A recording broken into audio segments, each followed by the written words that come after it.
Disney and Marvel team up once again to create another disposable television show that's actually a spin-off of another television show of everyone's favorite hero. In the last few years, Marvel have been on a PC pilgrimage. They have achieved the impossible, progressing the roles and relationships of their characters. They have pushed for female heroes to lead their own solo movies. They have pushed for heroes of various ethnicities and religions to lead their own stories. In doing this brave and charitable work, they have shown that female characters and characters of ethnic minorities can be just as bland and dumb as everyone else. In fact, they've just made the likes of Thor and Iron Man a lot more likable because it makes you realise how important charisma and emotional depth is when developing a character from scratch. So Marvel are currently on the hunt for ruining every superhero attached to an ethnic background that has been underrepresented in the media landscape. They completed their missionary work with African American culture in Black Panther, a story that is set in a fictional country called Wakanda that pretty much encapsulates all cultures from South Africa to Kenya and to Nigeria. And we all know that Africa, being the giant continent that it is, share the exact same customs and traditions in every corner of the land. There's no nuance or variance, everywhere is the same.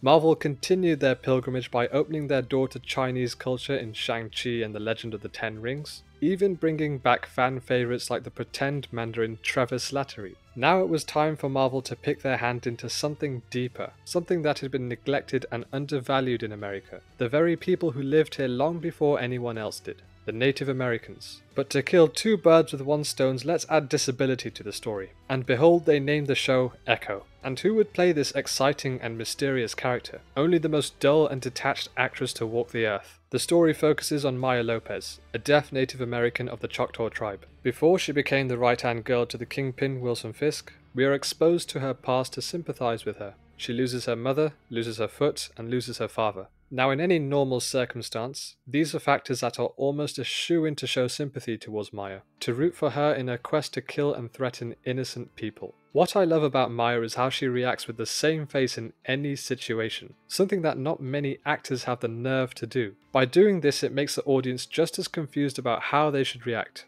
This is a deliberate artistic choice to showcase the nuances of being both a villain and a hero, depicting a grey area in Maya's quest for redemption. If Maya showed any sign of emotion in this epic 5-episode show, her whole journey from villain to hero would have been a complete waste of time. Thank goodness we didn't get to see that version, am I right? Now, if you told any Native American that in 2024 there was going to be a superhero show focusing on their indigenous culture and identity, they would have snapped your hands off. The opportunity to have a story in which the protagonist is a Native American very rarely comes around, and when it does, that story is usually set during the American frontier. Echo is the show that depicts Native Americans in contemporary times, and it's not an independent production. This is by Disney and Marvel, big studios with big money investing into an underrepresented group. In essence, what Marvel are doing is admirable, but at the same time, in the world of movies and television, the respect towards a culture and race of people should also be shown towards the script and the characters. Instead, the story is sacrificed as an advertisement for empowerment to women and ethnic minorities. There is no care in the characters, the main character is just an action figure who does what she wants, and beats up everyone including her own kin. This is where people begin to lose interest in the show. If you have a main character who is just unlikable and doesn't really change from this hard-as-nails archetype, and the writers are attempting to force her as this flawed hero who eventually changes, but she doesn't, it was difficult to sympathize for her, because every move she made was so idiotic and unjust. I felt sorry for her friends and family members. They didn't deserve any of this. They've been living in peace and Maya turns up and puts their lives in danger. She was out for revenge but decides to put her family at risk. The frustrating aspect of Echo is that it had all the correct ingredients to make me understand and connect with Maya. She had suffered a lot in her childhood, but the way these tragic scenes of losing her mother and father were handled just felt rushed and undeveloped. We did not spend enough time to establish the relationship of Maya's family that would cause the audience to attach to them. If you allow these moments to develop naturally, incorporating familial and dysfunctional relationships with more depth, idiosyncrasies, it enriches the characters to a point where they can be compared to any person in the world, regardless of their background. It's not enough to care for a character just because they are deaf, Native American, or a woman. Those are components that say nothing about the person. It doesn't say who they are, what they want, what they like and what they don't like. Marvel were too busy focusing on representation that they forgot that there was an underdeveloped character that needed attention.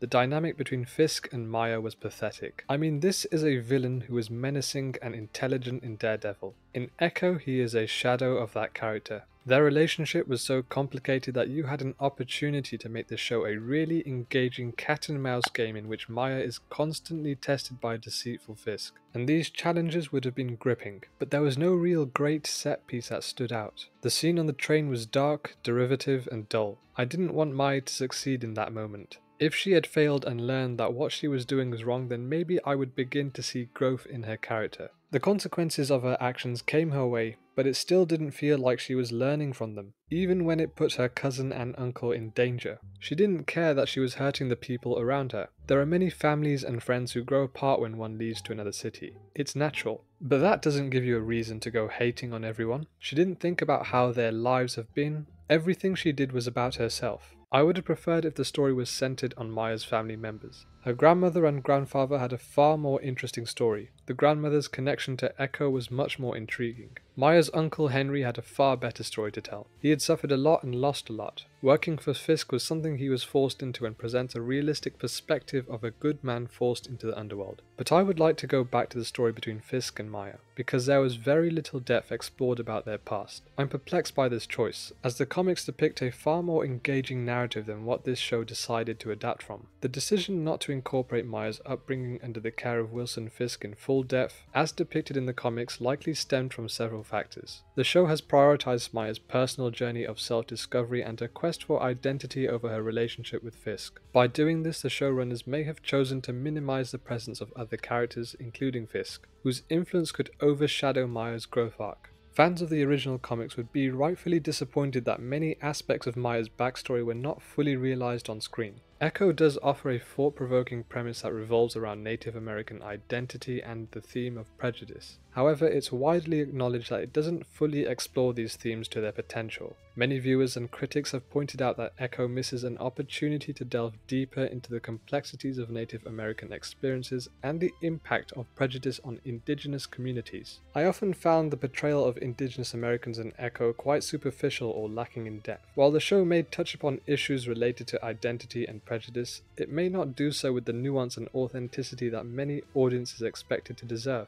This lack of depth can be disappointing for viewers who are hoping for a more profound exploration of these themes. On the other hand, it's essential to recognize that the portrayal of Indigenous Americans in media has evolved over the last few decades. Historically, Indigenous characters were often relegated to stereotypical roles or portrayed in a one-dimensional manner that failed to capture the complexity of their experiences. However, there has been progress in recent years, with filmmakers and storytellers making efforts to depict Indigenous characters more authentically and respectfully. Movies like Dances with Wolves have played a significant role in shaping the representation of Indigenous Americans in cinema. While Dances with Wolves has been criticized for perpetuating a white savior narrative, it also offers elements of heart, emotion, and a protagonist who isn't the most lifeless creature on Earth. The film provides a more nuanced portrayal of Native American characters and their interactions with the white settlers, even if it doesn't entirely escape the pitfalls of the white savior trope. Ultimately, while Echo may fall short in fully expressing the themes of Native American identity and prejudice, it still manages to push for more authentic and nuanced representations of Indigenous Americans in media. Films like Dances with Wolves serves as a reminder of both the progress that has been made and the ongoing work that is needed to ensure that Indigenous voices and experiences are accurately reflected on screen. The portrayal of female empowerment in Marvel properties, including characters like Echo, has been a subject of both praise and critique. While Marvel has made significant strides in introducing strong and multifaceted female characters into its universe, there are ongoing discussions about whether these portrayals truly capture the essence of female empowerment.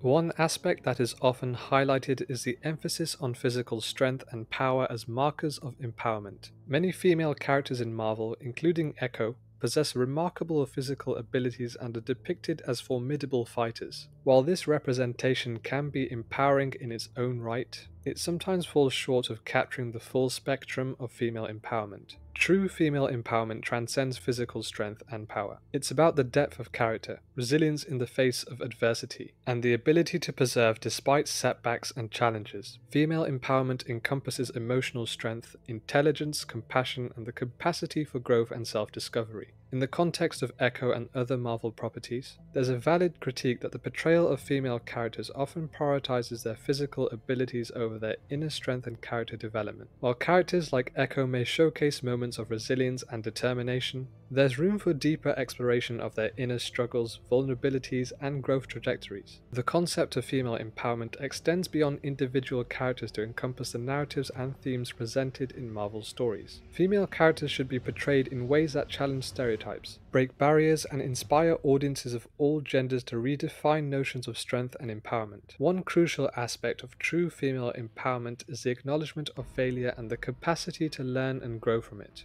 Female characters should be allowed to experience setbacks, make mistakes, and face adversity without losing their agency or sense of empowerment. It's through these challenges and struggles that characters can demonstrate resilience, perseverance, and ultimately true strength of character. In conclusion, while Marvel properties have made progress in introducing diverse and empowered female characters like Echo, there's still room for improvement in portraying the full depth and complexity of female empowerment. By focusing on inner strength, resilience, and the capacity for growth, Marvel can create more authentic and empowering representations of female characters that resonate with audiences on a deeper level. Marvel's change into expanding representation and exploring themes of empowerment through characters like Maya Lopez is commendable, but the execution and depth of character development leave much to be desired. The portrayal of Indigenous Americans in Echo underscores the challenges of balancing representation with authentic storytelling. Maya's journey, while intriguing in concept, lacks the emotional depth and character growth necessary to truly resonate with audiences. Ultimately, the success of Marvel's endeavors in representation hinges on the ability to balance inclusivity with compelling storytelling. By prioritizing authenticity, complexity, and character development,